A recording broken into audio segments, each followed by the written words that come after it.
Hey, what's up? How you doing, everyone? It's James Amero here at SwitchWatch, your home for everything Nintendo Switch related. I'm back today with another indie review, and this one is Blossom Tales. The game was developed by Castle Pixel and published by the guys over at FDG Entertainment. They gave us this copy for review purposes, so many thanks to them.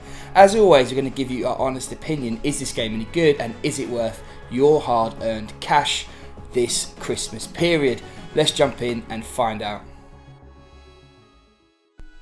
Blossom Tales, The Sleeping King takes us back to 1991 and the SNES classics loved by so many, Zelda: A Link to the Past. Right off the bat, we're in a living room about to be told that story by Grandpa when one of the grandkids moans that they have heard that one too many times. Instead, we are told the story of a king that has been cursed into a deep sleep by his evil brother Crocus. The king's retinue tells the unlikely heroine, Lily, a newly promoted knight, that the only thing that will wake the king is a concoction made from 3 rare ingredients found in remote locations around the world. The more experienced knights are sent in search of these ingredients and are quickly dealt with by Crocus's evil minions.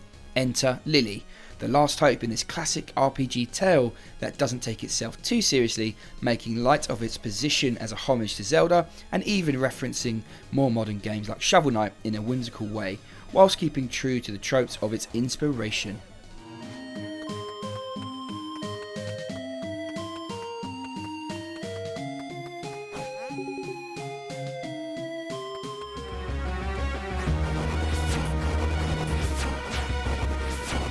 The game has a retro soundtrack that's in keeping with the style of games from the time, but thankfully we have a larger soundtrack thanks to Visager, who produced 42 tracks for the game, from the simple Fairy Cave song to the titular Blossom Tale.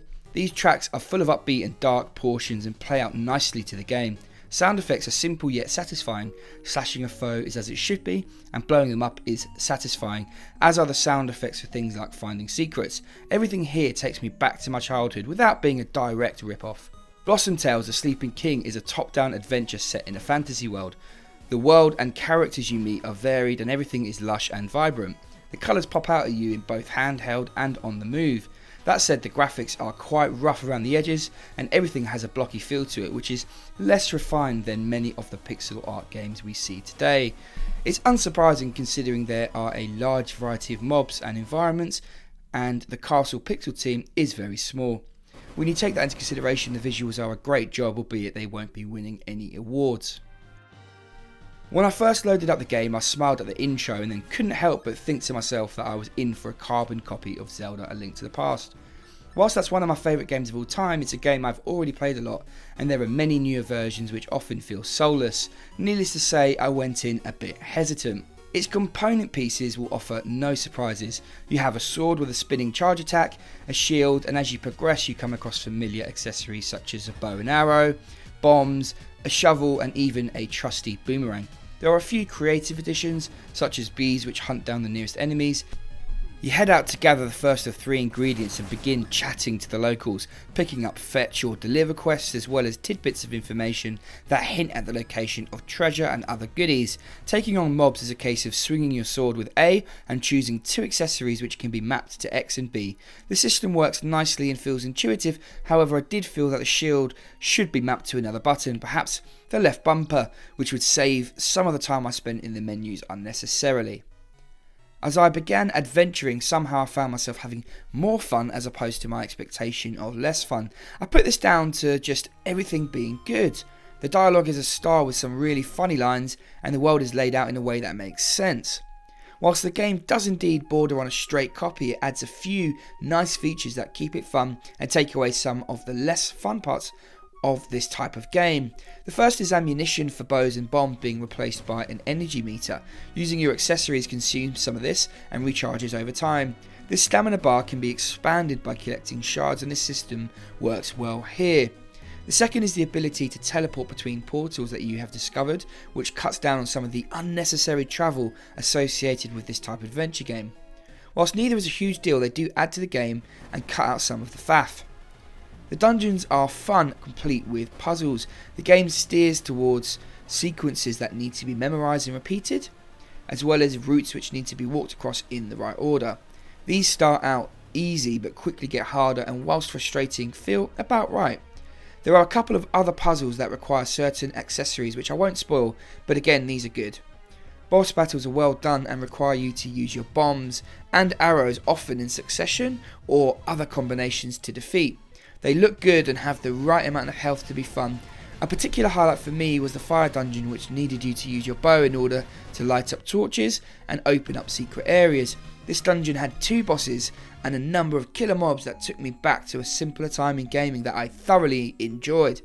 One of my favourite features is the game's narration. Grandpa and his grandkids stick with us throughout the game, and we even get to make some decisions that affect the world. For example, are we fighting a pirate or a ninja? This is a nice touch and has the desired effect of making the player feel more involved in the world. Loading up the game, we're giving a quick synopsis of where we are and what we are trying to achieve. Simple but effective. Blossom Tales took its time to sink into me and win me over, but win me over it did.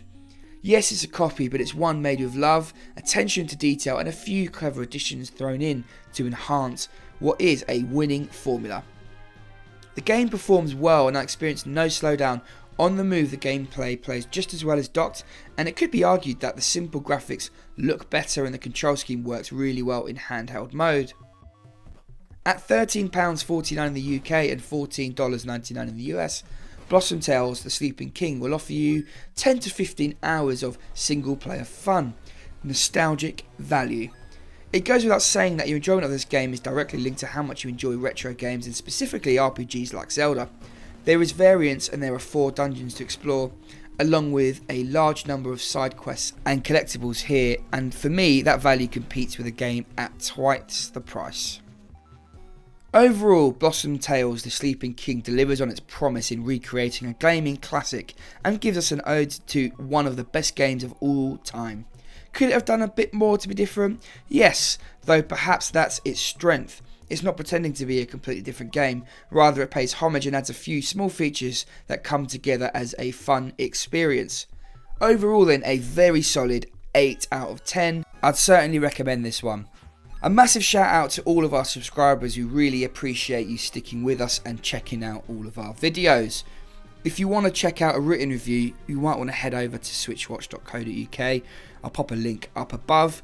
And for those of you who are new, we hope you've enjoyed this video. We'd love to see you back again for everything Nintendo Switch related. You might want to consider subscribing. I'm James Romero, this is SwitchWatch. We'll see you again soon.